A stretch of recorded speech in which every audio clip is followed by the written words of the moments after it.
Flat అయితే కాదు, resale flat. 8 years అవుతుంది ఫ్లాట్. ఏజ్ అయితే 8 ఇయర్స్ అవుతుంది. With cupboards, car parking and lift facility.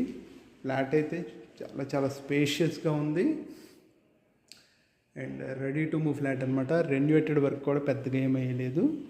ఇది Srinivasa Nagar bank colony near Novotel దగ్గరలో వస్తుందన్నమాట. బ్యాంక్ కాలనీ అంటే ఇటు మహానాడు రోడ్డుకి కూడా రీచబుల్గానే ఉంటుందన్నమాట, నియర్గానే ఉంటుంది. ఇది మనకి మొత్తం ఇది మెయిన్ హాల్ వస్తుంది. Hall cum dining. ఫ్లాట్ అయితే చాలా బాగుందండి, చాలా నీట్గా ఉంది అండ్ ఏరియా కూడా మంచి ప్రైమ్ లొకేషన్ అనమాట. దీనికి 61 గజాలు అయితే అండర్వైడెడ్ షేర్ వస్తుంది. టోటల్గా 1800 ఎస్ఎఫ్టీ, 1400 ప్లింత్ వస్తుంది. 1400 ప్లింత్ విత్ కబోర్డ్స్తో అనమాట. కబోర్డ్స్ కూడా ఎక్కడా పాడవలేదు. చాలా చాలా బ్యూటిఫుల్గా ఉంది ఫ్లాట్ అయితే. ఇదంతా